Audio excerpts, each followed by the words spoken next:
Everyone, welcome back to my YouTube channel. Today we are going to discuss the third and last part of SST Biochem practice MCQs. पिछली 2 videos में upload कर चुकी हूँ। अगर तो आप SST Biochem test में appear होने जा रहे हो तो ये तीनों वीडियोस आप लोगों के लिए बहुत ज़्यादा हेल्पफुल रहेंगी। लाजमी नहीं है कि एग्जैक्ट सेम ही MCQs आएँ आपके पेपर में, लेकिन इन तीनों वीडियोस से आपके काफ़ी सारे कॉन्सेप्ट्स क्लियर हो जाएंगे जो आपको डिफरेंट MCQs सॉल्व करने में हेल्प करेंगे। So let's start. First we have some questions from chemistry, then we will discuss some questions from bio section. So first question is about dipole moment. Which molecule has zero dipole moment? इनमें से कौन से molecule की dipole moment zero है? तो हमें पता है कि डायपोल मूवमेंट बेसिकली काफ़ी सारे फैक्टर्स पे डिपेंड करता है। उनमें से एक फैक्टर होता है आपके कंपाउंड की ज्योमेट्री या शेप। तो इन सब में से कार्बन डाइऑक्साइड जो है, कार्बन डाइऑक्साइड की जो शेप होती है वो लीनियर होती है। तो इस साइड वाला डायपोल और इस साइड वाला डायपोल दोनों आपस को क्या करते हैं, एक दूसरे को कैंसिल कर देते हैं, जिसकी वजह से कार्बन डाइऑक्साइड की डायपोल मूवमेंट क्या हो जाती है, ज़ीरो हो जाती है। So carbon dioxide की dipole moment zero होती है. B is the correct answer here. Then next is van der Waal real gas behave ideally at which conditions? अब एक होती है real gases, एक होती हैं ideal gases. तो जो भी रियल केसेस हैं बेसिकली वो डिविएट करती हैं आइडियल केस बिहेवियर से, लेकिन एक कंडीशन होती है जहाँ पे रियल केसेस आइडियल केसेस की तरह बिहेव करती हैं। तो वो कंडीशंस कौन सी होती हैं? तो हमें पता है कि आइडियल केसेस जो काइनेटिक मॉलिक्यूलर थ्योरी की जो 2 पॉइंट्स होती हैं जो आइडियल केसेस को डिफाइन करती हैं, एक पॉइंट ये थी कि there is no intermolecular force of attraction between the molecules, and दूसरा ये था कि the volume of molecules is negligible as compared to the total volume of the container. तो अगर तो हम किसी भी गैस को सपोज करें, एक कंटेनर है हमारे पास, उस कंटेनर में हमने टेम्परेचर बहुत ज़्यादा हाई रखा हुआ है, ओके। इसमें टेम्परेचर हमने हाई रखा हुआ है और प्रेशर जो है वो हमने लो रखा हुआ है, ओके। देन इसी तरह से हमारे पास एक दूसरा कंटेनर है जिसमें प्रेशर ज़्यादा है और टेम्परेचर भी क्या है, लो है। तो जब प्रेशर ज़्यादा होगा, टेम्परेचर लो होगा, तो उस टाइम पे क्या होगा, उस टाइम पे मॉलिक्यूल सब एक दूसरे के करीब करीब होंगे, तो उनके बीच में जो है वो इंटरमॉलिक्यूलर फोर्स ऑफ अट्रैक्शंस जो है वो जनरेट होती हैं। और दूसरा कि अगर हम इन सारे मॉलिक्यूल्स को कंपेयर करें तो इन सारे मॉलिक्यूल्स का मास जो है वो टोटल वॉल्यूम के कंपैरिजन में नेग्लिजिबल नहीं होता। जबकि अगर हम इस कंडीशन को देखें तो यहाँ पे टेम्परेचर हाई है। टेम्परेचर हाई होने की वजह से मॉलिक्यूल्स एक दूसरे से दूर दूर हैं, जिनकी वजह से इनके बीच में इंटरमॉलिक्यूलर फोर्स ऑफ अट्रैक्शन नहीं होता। और प्रेशर लो होने की वजह से क्या होता है, ये मॉलिक्यूल्स एक दूसरे से दूर दूर होते हैं। और अगर हम इन टोटल मॉलिक्यूल्स का वॉल्यूम देखें तो वो as compare to the volume of the container क्या होता है, नेग्लिजिबल होता है। तो बेसिकली इस सिचुएशन में क्या होता है, आपकी जो भी गैस होती है वो आइडियली बिहेव करती है। और यहाँ पे सिचुएशन कौन सी है, temperature high and pressure low. तो जब भी high temperature and low pressure होगा तो उसमें जो भी आपकी गैस होगी वो आइडियली बिहेव करेगी। तो ideal van der Waal real gas behave ideally at which temperature? At high temperature and low pressure. High temperature and low pressure. So C is the correct answer here. Then next is which principle states that no two electron can occupy the same set of 4 quantum numbers? अब हमारे पास 4 quantum numbers जो होते हैं, तो हमने जो Pauli था, तो पाउली ने एक एक्सक्लूजन प्रिंसिपल दिया था। वो ये था कि किसी भी ऑर्बिटल में किसी भी 2 इलेक्ट्रॉन्स की 4 क्वांटम नंबर सेम नहीं हो सकते। सपोज हमारे पास s ऑर्बिटल है, सपोज हमारे पास p ऑर्बिटल है, तो इसमें अगर तो 2 इलेक्ट्रॉन्स जो आए हैं, इन दोनों के प्रिंसिपल क्वांटम नंबर तो सेम हो सकता है, एजिमुथल क्वांटम नंबर भी सेम हो सकता है, मैग्नेटिक क्वांटम नंबर भी सेम हो सकता है, जबकि स्पिन जो है वो लाजमी इन दोनों की अपोजिट होगी। अगर तो एक इलेक्ट्रॉन की स्पिन ऐसी है तो दूसरे इलेक्ट्रॉन की स्पिन इसके अपोजिट होगी। तो ये किसने कहा था, ये कहा था पाउलीज एक्सक्लूजन प्रिंसिपल ने, कि किसी भी ऑर्बिटल में 2 इलेक्ट्रॉन्स की सेम क्वांटम, चारों सेम क्वांटम नंबर्स कभी भी नहीं हो सकते। ऐसा इसी वजह से जो 2 इलेक्ट्रॉन है वो सेम स्पिन में कभी भी एक साथ एग्जिस्ट नहीं कर सकते। तो ये किसने कहा था, ये कहा था पाउली एक्सक्लूजन प्रिंसिपल ने।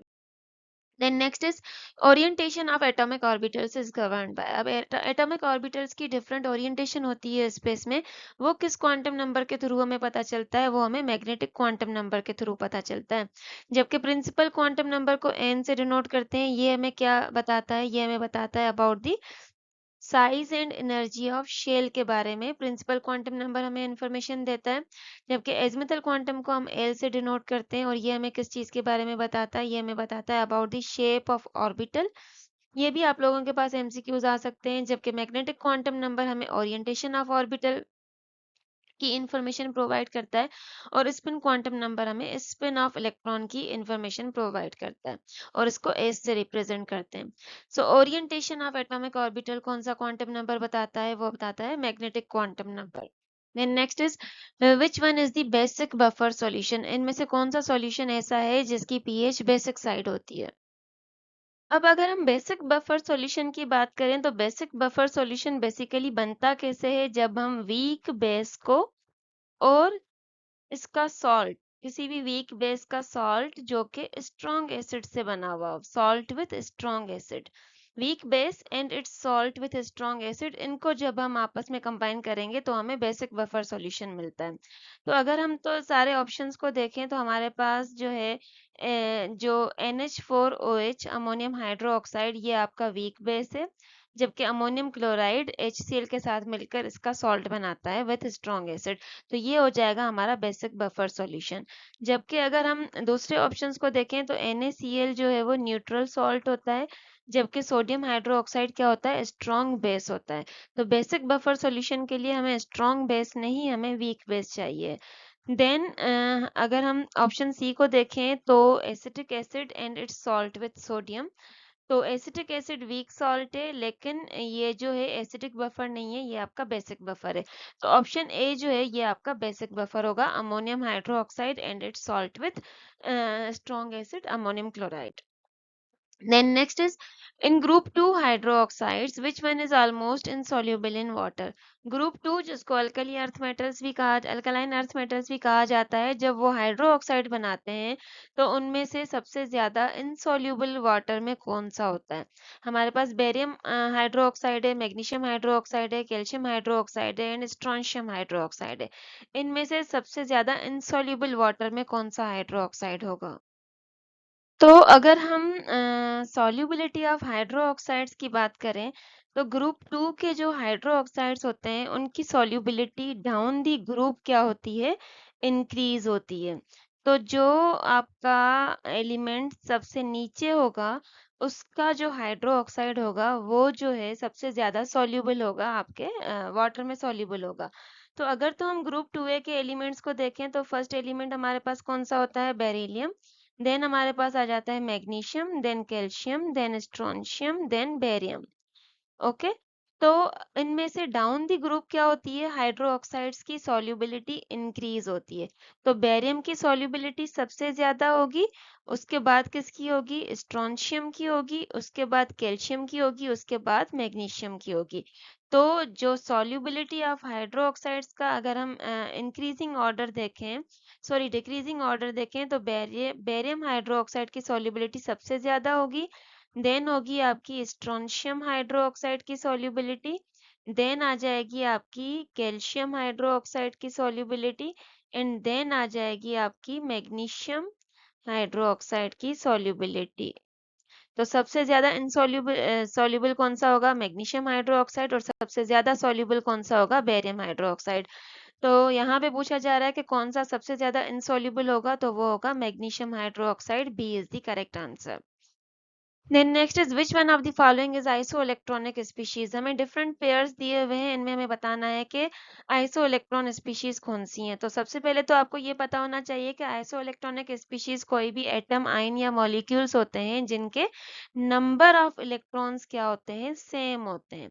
सेम नंबर ऑफ इलेक्ट्रॉन्स अगर तो दो मॉलिक्यूल्स में या दो एटम्स में या दो आयन्स में सेम है, तो उनको हम कहेंगे कि ये एक दूसरे के आइसोइलेक्ट्रॉनिक हैं। तो अगर हम डिफरेंट ऑप्शंस को देखें, तो हमारे पास ऑप्शन ए है CO2, and NO2।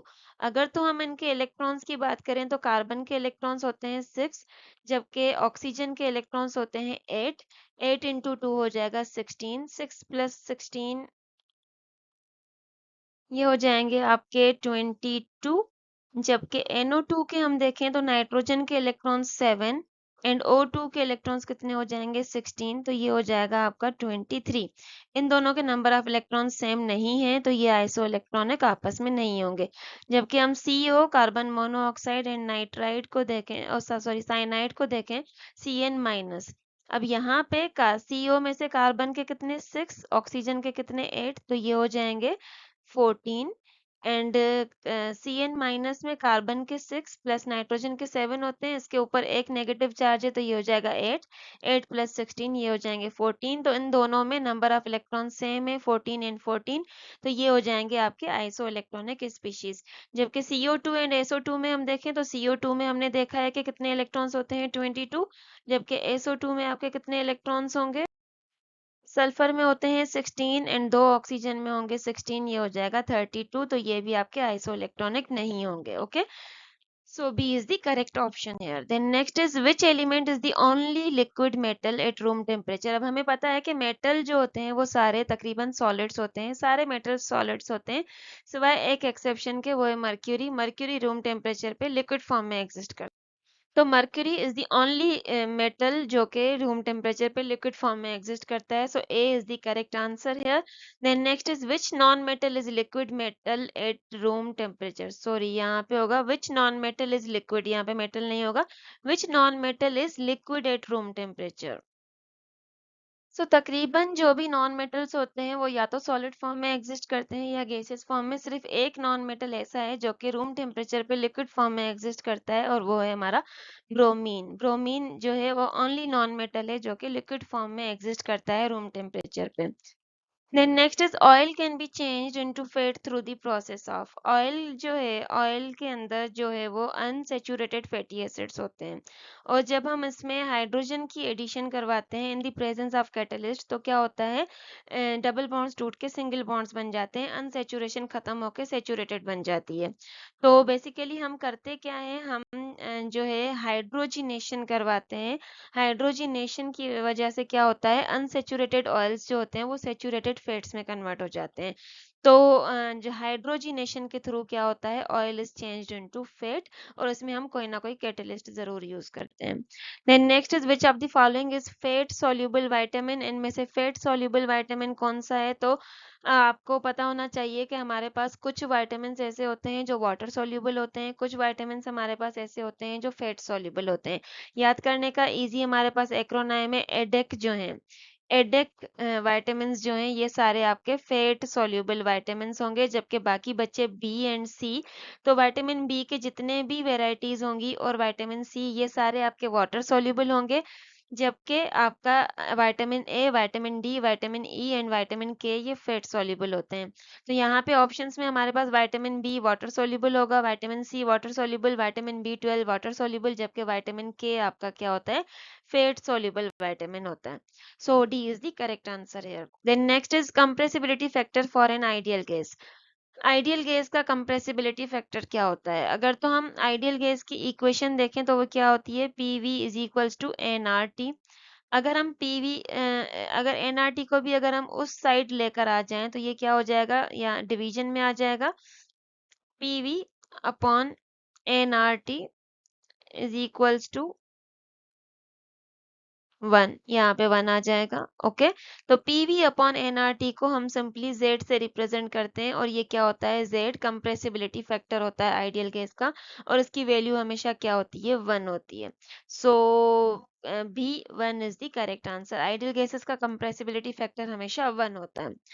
Then next is elements having atomic numbers 9, 17, 53, 85 are known as। अब यहाँ पे आपको जो क्वेश्चन दिया हुआ है इस क्वेश्चन के हिसाब से आपको काफी सारे एलिमेंट्स के एटॉमिक नंबर्स याद होने चाहिए जब भी आप इस MCQ को सॉल्व कर सकते हो।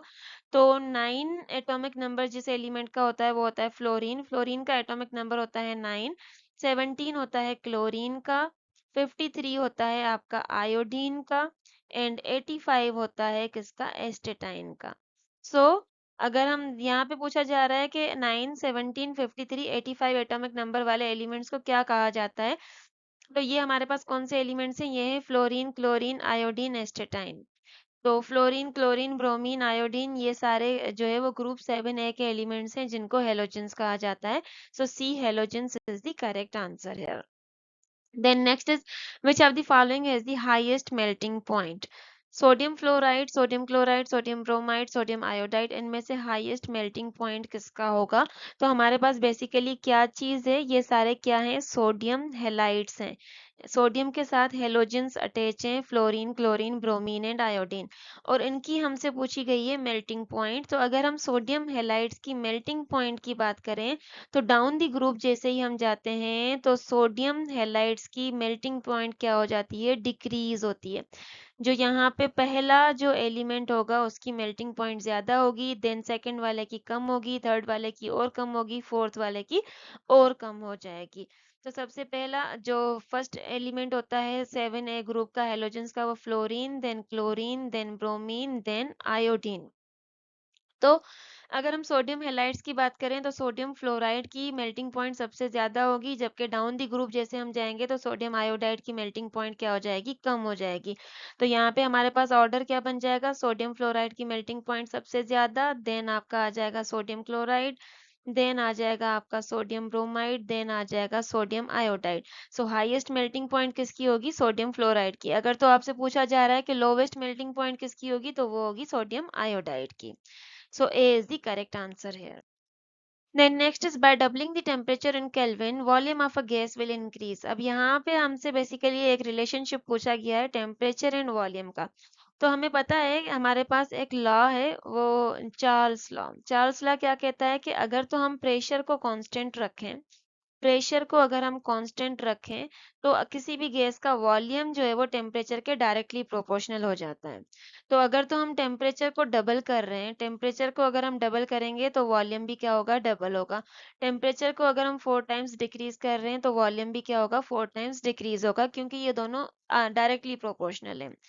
तो अगर तो हम टेम्परेचर को डबल कर रहे हैं तो वॉल्यूम भी क्या होगा? डबल होगा। It means volume will increase by 2 times. So A 2 times is the correct answer here. Then next is, what is the vapor density of ozone? So vapour density मालूम करने के लिए सिंपल हमारे पास formula होता है, vapour density is equals to molecular mass divided by 2।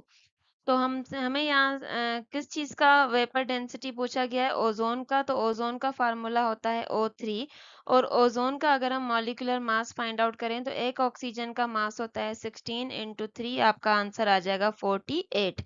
तो ozone का molecular mass कितना? 48। इसको हम डिवाइड करेंगे 2 से तो आंसर आ जाएगा 24। ओजोन की वेपर डेंसिटी कितनी होती है? 24। A is the correct answer. Then next is pi to sigma bond ratio, sorry यहाँ पे टाइपिंग मिस्टेक है। Pi to sigma bond ratio in benzene, benzene में पाई टू सिग्मा बॉन्ड का ratio क्या होता है? तो अगर तो हम बेंजीन को देखें तो हमारे पास जो बेंजीन में कितने पाई बॉन्ड्स होते हैं, कितने सिंगल बॉन्ड्स होते हैं? अब यहाँ पे एक सिंगल बॉन्ड हाइड्रोजन के साथ होता है, यहाँ भी हाइड्रोजन, यहाँ भी hydrogen, hydrogen, hydrogen and hydrogen. तो carbon to hydrogen 6 sigma bond होंगे हमारे पास, एंड कार्बन टू कार्बन भी हमारे पास 6 सिग्मा बॉन्ड होते हैं, जबकि पाई बॉन्ड कितने होते हैं? 1 2 3। तो हमारे पास जो पाई बॉन्ड होते हैं वो कितने होते हैं? 3 होते हैं। तो हमारे पास सिग्मा बॉन्ड कितने होंगे? हमारे पास टोटल सिग्मा बॉन्ड 12 होते हैं। तो पाई टू सिग्मा बॉन्ड का रेशियो पूछा गया है, तो पाई बॉन्ड कितने हैं हमारे पास? 3, जबकि सिग्मा बॉन्ड कितने हैं? 12। तो 3:12 होगा। इसको अगर हम सिंप्लीफाई करें तो ये हो जाएगा 1:4। पाई टू सिग्मा बॉन्ड का रेशियो बेंजीन में 1:4 का होता है। Then next is, at the temperature of a temperature of 27 degrees centigrade is equal to which what amount of Kelvin? Okay, simply यहाँ पे कन्वर्जन पूछी गई है कि 27 डिग्री को अगर हम केल्विन में देखें तो कितना होगा? तो सिंपली केल्विन को केल्विन में कन्वर्ट करने के लिए हमारे पास फार्मूला होता है, जो भी आपके पास सेंटीग्रेड की वैल्यू होती है उसमें 273 को ऐड कर दें। तो यहाँ पे 27 प्लस 273 आंसर आ जाएगा हमारा 300। तो 27 डिग्री सेल्सियस कितने केल्विन के इक्वल होता है? 300 केल्विन के इक्वल होता है। C is the correct answer. Then next is all the following are examples of endothermic reaction except. अब आपको different जो है वो reactions दिए हुए हैं, कहा गया है कि इनमें से सारे endothermic हैं सिवाय एक के वो endothermic नहीं है। तो कौन सा इसमें endothermic नहीं है? तो अगर हम photosynthesis की बात करें, सबसे पहला ऑप्शन हमारे पास जो photosynthesis है, तो वो जो है वो प्लांट्स सनलाइट को एब्जॉर्ब करते हैं। तो ऐसा रिएक्शन जिसमें एनर्जी एब्जॉर्ब होती है तो वो एंडोथर्मिक होता है। तो फोटोसिंथेसिस आपका एंडोथर्मिक प्रोसेस होगा। देन मेल्टिंग ऑफ आइस को अगर हम देखें तो आइस को मेल्ट करने के लिए भी हीट रिक्वायर्ड होती है। हीट एब्जॉर्ब करेगा तो आइस मेल्ट होगी, किसमें? लिक्विड में कन्वर्ट होगी। तो ये भी आपका एंडोथर्मिक प्रोसेस होता है। जबकि अगर हम अमोनियम नाइट्रेट को वाटर में डिसॉल्व करते हैं तो आपका सॉल्यूशन जो है वो कूल हो जाता है। क्यों? क्योंकि ये क्या करता है, हीट को एब्जॉर्ब करता है। तो ये भी आपका एंडोथर्मिक प्रोसेस होगा। जबकि बर्निंग ऑफ फ्यूल जो है, किसी भी फ्यूल को जब हम बर्न करते हैं तो उसमें अ लॉट ऑफ एनर्जी जो है वो रिलीज होती है। और ऐसा रिएक्शन जिसमें large amount of heat release हो उसको एक्सोथर्मिक रिएक्शन कहा जाता है। तो बर्निंग ऑफ फ्यूल जो है ये एंडोथर्मिक रिएक्शन नहीं है, ये एक्सोथर्मिक रिएक्शन होता है। So D is the correct answer है। Then next is what is the relation between volume of gas and pressure? तो गैस का वॉल्यूम एंड प्रेशर के बीच में हमें रिलेशनशिप दिया था बॉयल्स ने। वो और हमारे पास बॉयल्स लॉ है जो वॉल्यूम एंड प्रेशर के रिलेशनशिप को एक्सप्लेन करता है। अकॉर्डिंग टू बॉयल्स लॉ, अगर हम टेम्परेचर को रखते हैं कांस्टेंट तो volume will be inversely proportional to pressure. Volume और प्रेशर का आपस में इनवर्स रिलेशनशिप होता है। अगर हम टेम्परेचर को कांस्टेंट रखें तो आंसर क्या हो जाएगा? Inversely proportional. B is the correct answer here. Then next is symbol for an atom of strontium is this. What is the neutron number of the atom? अब यहाँ पे आपको एक सिंबल दिया हुआ है, इसके ऊपर एक वैल्यू लिखी हुई है, इसके नीचे एक वैल्यू लिखी हुई है। तो जो लार्जर वैल्यू होती है बेसिकली वो एटॉमिक मास होता है। तो स्ट्रोंशियम का एटॉमिक मास क्या हो जाएगा? 90। जबकि इसका एटॉमिक नंबर क्या हो जाएगा? 38। ओके, ये इसका एटॉमिक नंबर होता है, ये इसका एटॉमिक मास होता है। अब एटॉमिक मास हमें पता है कि ये प्रोटॉन एंड न्यूट्रॉन का सम होता है। जबकि आपका जो एटॉमिक नंबर होता है वो number of protons and number of electron के इक्वल होता है। तो यहाँ पे स्ट्रोंशियम के एटम को अगर हम देखें तो इसमें नंबर ऑफ प्रोटॉन्स कितने हैं? इसमें नंबर ऑफ प्रोटॉन्स हैं 38। ओके, इलेक्ट्रॉन्स भी कितने हैं? 38। हमें क्या बताना है? हमें न्यूट्रॉन्स बताने हैं। तो सिंपली हम क्या करेंगे, हमें पता है कि atomic mass is equals to proton plus neutron. Atomic mass हमें पता है कितना है? 90 इज इक्वल्स टू प्रोटॉन हमें पता है कितने हैं? 38 प्लस न्यूट्रॉन हमें फाइंड आउट करना है। तो हम सिंपली क्या करेंगे, एटॉमिक मास से प्रोटॉन का नंबर माइनस कर देंगे तो हमें मिल जाएगा नंबर ऑफ। और 90 में से 38 को माइनस करेंगे तो हमारे पास आंसर आएगा 52। So B 52 is the correct answer. ये तो मैंने आपको एक्सप्लेन करके बताया कि इसको कैसे सॉल्व करेंगे, लेकिन सिंपली अगर आपके पास एग्जाम में ऐसा कोई भी ऑप्शन आता है तो आप सिंपली क्या करोगे, एटॉमिक मास में से नंबर ऑफ प्रोटॉन्स को डायरेक्ट माइनस कर दो, आपको नंबर ऑफ न्यूट्रॉन्स मिल जाएंगे। Then next is atoms this and this have the same what. अब यहाँ पे पूछा जा रहा है बेसिकली कि ये दो एटम्स आपको दिए हुए हैं। सबसे पहले तो देख लें कि इनके अंदर number of protons, number of electrons and number of neutrons कितने हैं। तो फास्फोरस जो है 31 एंड 15, तो 15 जो है वो उसका एटॉमिक नंबर है। तो फास्फोरस 31 एंड 15 में अगर हम देखें तो प्रोटॉन्स कितने होंगे? 15। इलेक्ट्रॉन्स कितने होंगे? 15। बाकी आपके न्यूट्रॉन्स कितने हो जाएंगे? 31 में से 15 को माइनस कर नंबर ऑफ न्यूट्रॉन्स मिल गए आपको 16। जबकि अगर हम सल्फर 32 एंड 16 को देखें तो इसमें प्रोटॉन्स कितने हैं? 16। इलेक्ट्रॉन्स भी कितने हैं? 16। और इसके अंदर नंबर ऑफ न्यूट्रॉन्स भी कितने हैं? 32 माइनस 16, आपका आंसर आ जाएगा 16। अब यहाँ पे पूछा जा रहा है कि इन दोनों के अंदर सेम नंबर किसका है। तो सेम नंबर किसका है? न्यूट्रॉन का है। इसके पास भी न्यूट्रॉन 16 है, इसके पास भी न्यूट्रॉन 16 है। तो इन दोनों में सेम नंबर ऑफ न्यूट्रॉन्स हैं। So C is the correct answer here. Okay, then next is how many times a proton is heavier than an electron. Proton electron से हेवी होता है। कितना हेवी होता है? 1836 टाइम्स प्रोटॉन इलेक्ट्रॉन से heavy होता है। So D is the correct answer. ये आपको याद रखनी होती है value. Then next is in redox reaction, जिसको ऑक्सीडेशन रिडक्शन रिएक्शन भी कहते हैं, इलेक्ट्रॉन्स आर ट्रांसफर्ड फ्रॉम। तो बेसिकली ये पूछा जा रहा है कि अगर तो कोई ऐसा रिएक्शन है जिसमें ऑक्सीडेशन एंड रिडक्शन दोनों हो रही हैं, तो उसमें इलेक्ट्रॉन्स कौन लूज करता है, किसके थ्रू इलेक्ट्रॉन्स ट्रांसफर होते हैं। तो अगर हम oxidising agent and reducing agent की बात करें, तो ऑक्सीडाइजिंग एजेंट क्या होता है, बेसिकली दूसरों को ऑक्सीडाइज करता है और खुद क्या होता है, रिड्यूस होता है। और खुद अगर रिड्यूस हो रहा है तो इट मीन्स ये क्या करेगा, इलेक्ट्रॉन गेन करेगा, क्योंकि हमने पढ़ा है पिछले लेक्चर्स में कि gain of electron is known as reduction. तो ऑक्सीडाइजिंग एजेंट के अंदर क्या हो रही होती है, रिडक्शन हो रही होती है, जबकि वो दूसरों को ऑक्सीडाइज कर रहा होता है। और रिड्यूसिंग एजेंट को अगर हम देखें तो ये दूसरों को रिड्यूस करता है, जबकि खुद ऑक्सीडाइज होता है। और खुद ऑक्सीडाइज होता है, इट मींस इलेक्ट्रॉन यहाँ से लूज होते हैं। तो इलेक्ट्रॉन ट्रांसफर कौन करता है, बेसिकली इलेक्ट्रॉन लूज कौन करता है, रिड्यूसिंग एजेंट। तो रिडॉक्स रिएक्शन में इलेक्ट्रॉन गेन कौन करेगा, ऑक्सीडाइजिंग एजेंट, और इलेक्ट्रॉन लूज कौन करेगा, रिड्यूसिंग एजेंट। तो B, reducing agent is the correct answer here. Simply आपको ऑक्सीडेशन एंड रिडक्शन की डेफिनेशंस पता होनी चाहिए। आपको ये पता होना चाहिए कि ऑक्सीडाइजिंग एजेंट क्या होता है, रिड्यूसिंग एजेंट क्या होता है। तो सिंपली आप इस तरह के क्वेश्चंस को सॉल्व कर सकते हो। Then next is electronegativity increases down the group across the period with the gain of electron or does not change. Okay, so electronegativity है क्या, basically the tendency of an atom to attract a shared pair of electron towards itself। definition आप सब लोगों ने पढ़ी होगी। तो अगर तो हम इसका ट्रेंड देखें पीरियोडिक टेबल में, तो इलेक्ट्रोनेगेटिविटी बेसिकली डिपेंड किस चीज पे करता है, इलेक्ट्रोनेगेटिविटी न्यूक्लियर पावर पे डिपेंड करता है। न्यूक्लियर चार्ज जितना ज्यादा होगा, इलेक्ट्रोनेगेटिविटी की वैल्यू उतनी ज्यादा होगी। क्योंकि इलेक्ट्रोनेगेटिविटी में क्या कर रहा है, nucleus shared pair of electron को अपनी तरफ अट्रैक्ट कर रहा है। ओके, तो जितना न्यूक्लियर चार्ज ज्यादा होगा, अट्रैक्शन उतनी ज्यादा होगी। तो हमें पता है कि अक्रॉस द पीरियड जैसे हम जाते हैं लेफ्ट टू राइट, तो क्या होता है, न्यूक्लियर चार्ज जो है वो इंक्रीज होती है। क्यों, नंबर ऑफ प्रोटॉन्स इंक्रीज हो रहे होते हैं। तो across the period from left to right, क्योंकि न्यूक्लियर चार्ज इंक्रीज हो रही होती है, जिसकी वजह से इलेक्ट्रोनेगेटिविटी की वैल्यू क्या होती है,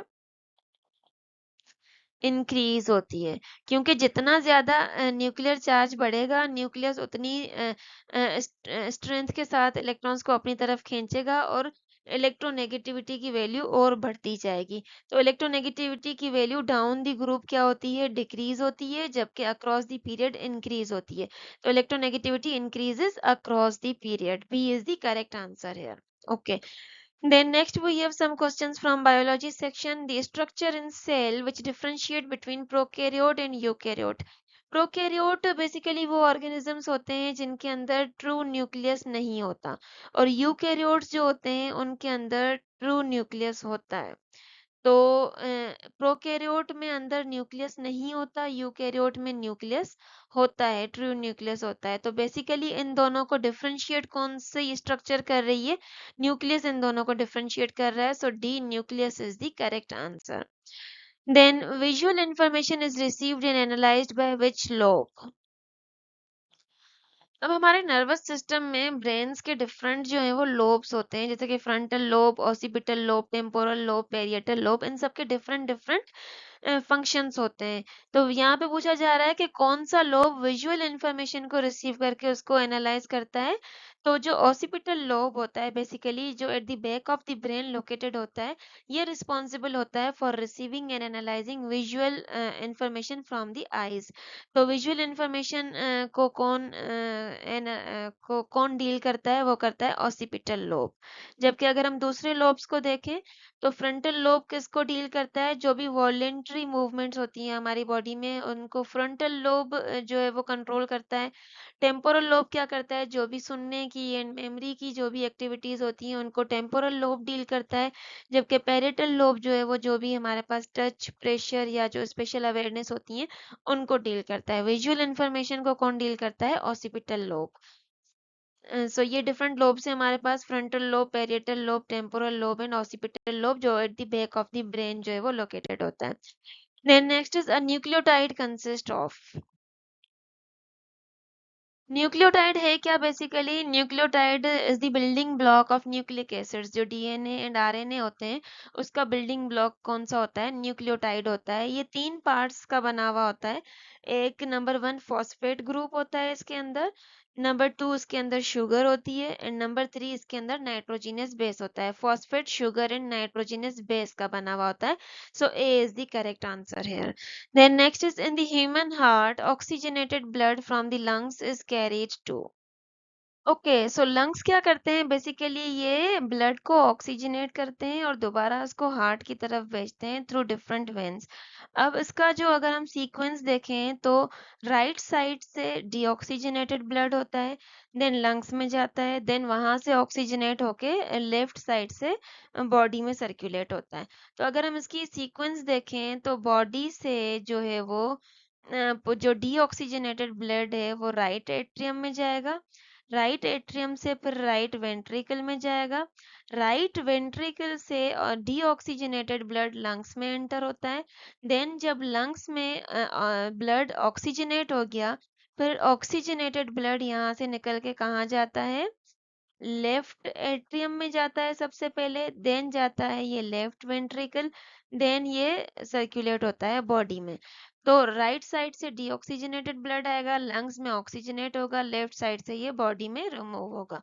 तो बेसिकली लंग्स के डायरेक्ट बाद ये कहाँ एंटर हो रहा है ऑक्सीजनेटेड ब्लड? लेफ्ट atrium में, so B left atrium is the correct answer here. Then next is anabolism refers to. अब एनाबोलिज्म जो है बेसिकली वो कंस्ट्रक्टिव फेस होता है मेटाबॉलिज्म का। हमारे पास दो जो है वो टर्म्स होती हैं, एक होता है एनाबोलिज्म, एक होता है केटाबोलिज्म। अब जब भी कोई भी कॉम्प्लेक्स मॉलिक्यूल टूटता है सिंपलर मॉलिक्यूल्स में, उसको हम कहते हैं केटाबोलिज्म। ओके, कोई चीज जब टूटती है और जब सिंथेसिस होती है कॉम्प्लेक्स मॉलिक्यूल्स की फ्रॉम सिंपलर मॉलिक्यूल्स, उसको कहते हैं anabolism. So B is the correct answer here. Then next is in which phase DNA replication start. DNA की जो रेप्लिकेशन होती है वो एस फेज जब होता है इंटरफेस का, उसमें स्टार्ट होती है। So A S phase is the correct answer. DNA replication starts in the S phase of interphase. Then next is the non-protein part of conjugate enzyme if loosely attached is called. So conjugate enzyme का जो non-protein जो part होता है जो loosely attached होता है उसको basically वैसे तो हम कोएंजाइम कहते हैं, लेकिन यहाँ पे ऑप्शंस में कोएंजाइम नहीं है तो कोफैक्टर हो जाएगा। कोफैक्टर कोई भी नॉन प्रोटीन कंपोनेंट होता है जो कि रिक्वायर्ड होता है फॉर एंजाइम एक्टिविटी। तो अगर तो वो लूजली अटैच्ड है तो उसको कोफैक्टर कहेंगे, लेकिन अगर वो टाइटली अटैच्ड है तो उसको हम प्रोस्थेटिक ग्रुप कहेंगे। तो यहाँ पे पूछा जा रहा है कि loosely attached non protein part जो होता है उसको क्या कहते हैं? तो उसको कहते हैं cofactor. Then next is which factor change the structure of enzyme. अब यहाँ पे हमारे पास डिफरेंट जो है वो कंडीशंस दी हुई हैं, टेम्परेचर, सबस्ट्रेट की कंसंट्रेशन, एंजाइम की कंसंट्रेशन या प्रेशर। किसके चेंज होने से, किस फैक्टर के चेंज होने का इफेक्ट एंजाइम की स्ट्रक्चर पे पड़ता है? तो दो चीजें जो सबसे ज्यादा एंजाइम की स्ट्रक्चर को चेंज करती हैं वो हैं, एक तो टेम्परेचर होता है और दूसरा पीएच होता है। यहाँ पे क्योंकि हमारे पास पीएच ऑप्शंस में नहीं है तो हमारे पास करेक्ट आंसर क्या हो जाएगा? टेम्परेचर। अगर तो हम एंजाइम को बहुत ज्यादा टेम्परेचर पे रखेंगे तो एंजाइम क्या होता है? डीनेचर हो जाता है और उसकी जो 3 डायमेंशनल स्ट्रक्चर होती है वो अल्टर हो जाती है और वो अपनी एक्टिव साइट्स को लूज कर देता है। अगर तो एक मर्तबा एंजाइम डीनेचर हो गया उसके बाद वो सही से फंक्शन प्रॉपरली फंक्शन नहीं कर सकता। तो बहुत ही ज्यादा हाई टेम्परेचर या एक्सट्रीम पीएच जो है वो एंजाइम्स को डीनेचर कर देती हैं। सो यहाँ पे the correct option is A, temperature. Then next is which one is fixed in Calvin cycle. Calvin cycle जो है वो बेसिकली फोटोसिंथेसिस का जो लाइट इंडिपेंडेंट रिएक्शन होता है, बेसिकली जो डार्क रिएक्शन होता है फोटोसिंथेसिस का, उसको कहते हैं केल्विन साइकिल। और उसमें क्या होता है? कार्बन डाइऑक्साइड को फिक्स किया जाता है इनटू ऑर्गेनिक कंपाउंड्स। तो बेसिकली केल्विन साइकिल में किस चीज को फिक्स किया जाता है? कार्बन डाइऑक्साइड को फिक्स किया जाता है। इसको कार्बन फिक्सेशन भी कहते हैं। कार्बन डाइऑक्साइड इज फिक्स्ड, तो this is known as Calvin cycle. So D is the correct answer here. Then next is which of the following is simplest carbohydrate. सबसे सिंपलेस्ट कार्बोहाइड्रेट वो होता है जो कि फर्दर उसको हम हाइड्रोलाइज ना कर सके इनटू स्मॉलर कार्बोहाइड्रेट यूनिट्स, और वो होता है मोनोसेक्राइड। मोनोसेक्राइड सबसे जो है वो सिंपल कार्बोहाइड्रेट होता है। और अगर हम डायसेक्राइड की बात करें तो उसके अंदर दो मोनोसेक्राइड से मिलकर बनता है, और पॉलीसेक्राइड बहुत सारे मोनोसेक्राइड से मिलकर बनता है। तो सबसे सिंपलेस्ट यूनिट कार्बोहाइड्रेट का कौन सा होता है? मोनोसेक्राइड होता है। A monosaccharide is the correct answer here. Then next is ATP, adenosine triphosphate stores energy in its. Adeno triphosphate जो है वो बेसिकली तीन तीन चीजों का बना हुआ होता है। एक उसके अंदर एडिनाइन होता है, एक उसके अंदर राइबो एडिनाइन बेस होता है, एक उसके अंदर राइबोस शुगर होती है, और उसके अंदर तीन तीन फॉस्फेट ग्रुप्स होते हैं। तो बेसिकली जो एनर्जी स्टोर करता है एटीपी, वो हाई एनर्जी बॉन्ड्स जो होते हैं फॉस्फेट ग्रुप्स के बीच में, उनमें एनर्जी को स्टोर करता है। So high energy phosphate bonds is the correct answer. ATP energy कहाँ स्टोर करता है? फॉस्फेट बॉन्ड्स में स्टोर करता है। Then shape of spherical bacteria is. अब यहाँ पे हमें बताना है कि स्फेरिकल बैक्टीरिया की जो शेप होती है वो कौन सी होती है। या आई थिंक ये क्वेश्चन शायद सही नहीं रखा हुआ, या तो हम ऐसा कह सकते हैं कि वो बैक्टीरिया जिसकी शेप स्फेरिकल होती है उसको क्या कहते हैं। तो बैक्टीरियाज को बेसिकली शेप के बेसिस पे क्लासिफाई किया गया है। हमारे पास जो बेसिलस बैक्टीरियाज होते हैं, इनकी जो शेप होती है ये रॉड शेप्ड होते हैं। कोकाई जो होते हैं ये स्फेरिकल शेप्ड होते हैं। विब्रियो जो होते हैं ये इनका कॉमा टाइप शेप होता है। जबकि स्पाइरिलियम जो होते हैं ये स्पाइरल शेप्ड होते हैं। तो बैक्टीरियाज को शेप्स के बुनियाद पे जो है वो क्लासिफाई किया गया है, और वो बैक्टीरियाज जो स्फेरिकल होते हैं शेप में, उनको कोकाई कहा जाता है। So B is the correct answer है। Then next is role of tRNA. TRNA basically transfer RNA. वैसे अगर हम आरएनए की बात करें तो ये भी हमारे पास अक्सर ये एग्जाम में क्वेश्चन आ जाता है कि आरएनए का फंक्शन क्या है। तो आरएनए का मेन फंक्शन जो है वो प्रोटीन सिंथेसिस है। जबकि आरएनए जो है वो थ्री टाइप्स के होते हैं। उनमें एक तो हो गया एमआरएनए हो गया, जो कि जेनेटिक मैसेजेस को कैरी करता है। दूसरा टीआरएनए हो गया, जो कि अमाइनो एसिड्स को राइबोसोम की तरफ लेकर आता है। और तीसरा हमारे पास आरआरएनए, जो कि राइबोसोम को बनाकर प्रोटीन सिंथेसिस में हेल्प करता है। तो यहाँ पे ट्रांसफर आरएनए का पूछा गया है, तो इसका काम क्या है? इसका काम है to bring amino acid to ribosomes during protein synthesis. So A is the correct answer here.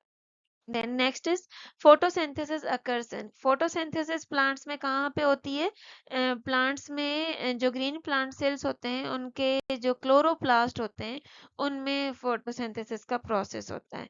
So B chloroplast is the correct answer here. Then next is yeast belong to which group. Yeast जो है वो basically unicellular fungus होता है, तो ये fungi group से belong करता है। A fungi is the correct answer here. Then next is the organelle that act as a suicide bag of the cell. Cell का वो कौन सा ऑर्गेनील है जिसको सुसाइड बैग कहा जाता है? अब जो लाइसोसोम्स होते हैं बेसिकली उनको कहा जाता है suicide bag of the cell. क्यों कहा जाता है? क्योंकि इनके अंदर क्या होते हैं? डाइजेस्टिव एंजाइम्स होते हैं, जो कि टूटते हैं, और टूटकर ये क्या करते हैं? सेल को डिस्ट्रॉय कर देते हैं। खुद ब खुद ही जैसे ये रिलीज होते हैं सेल को डिस्ट्रॉय कर देते हैं, और इस प्रोसेस को हम कहते हैं ऑटोलाइसिस। ओके, क्योंकि ये खुद ही रिलीज होकर ब्रेक डाउन होकर सेल को डिस्ट्रॉय कर रहे हैं, इस वजह से इनको सुसाइड बैग कहा जाता है। सो और ये हेल्प किस चीज में करते हैं? ये इंट्रासेल्युलर डाइजेशन में हेल्प करते हैं। तो लाइसोसोम्स जो है इनको सुसाइड बैग कहा जाता है।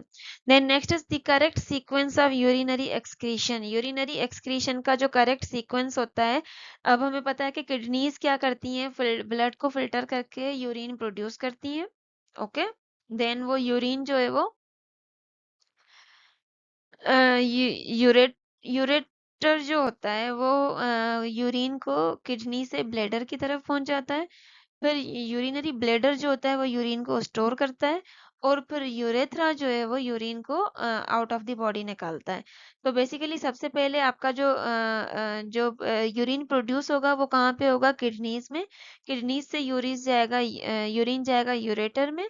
यूरेटर से जाएगा यूरिनरी ब्लैडर में, और यूरिनरी ब्लैडर से होकर जाएगा कहाँ पे? यूरेथ्रा पे। So C is the correct sequence. Kidneys, then ureter, then urinary bladder, then urethra. Then next is anaerobic respiration occurs in the absence of. अब हमारे पास दो तरह की रिस्पायरेशंस होती हैं, एक एरोबिक रिस्पायरेशन होती है जिसको ऑक्सीजन की ज़रूरत होती है, और दूसरी एनएरोबिक रिस्पायरेशन होती है जो कि ऑक्सीजन के एब्सेंस में भी हो जाती है। तो anaerobic respiration occurs in the absence of oxygen. Then next is the nerves originate from brain are called. जो नर्व्स डायरेक्टली ब्रेन से ओरिजिनेट होती हैं उनको क्रेनियल नर्व्स कहा जाता है, और जबकि वो नर्व्स जो स्पाइनल कॉर्ड से जनरेट होती हैं उनको स्पाइनल नर्व्स कहते हैं। और ये भी आपको पता होना चाहिए कि हमारे पास टोटल क्रेनियल नर्व्स के 12 पेयर्स होते हैं, और स्पाइनल नर्व्स के हमारे पास हमारी बॉडी में 31 पेयर्स होते हैं।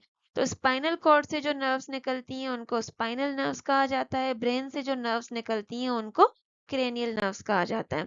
Then next is TB, tuberculosis is a bacterial disease caused by mycobacterium। ये भी आपके पास एक MCQ आ सकता है कि टीबी जो डिजीज है वो वायरल है या बैक्टीरियल है। तो टीबी बैक्टीरियल डिजीज है, किसकी वजह से होती है? माइकोबैक्टीरियम बैक्टीरिया की वजह से होती है।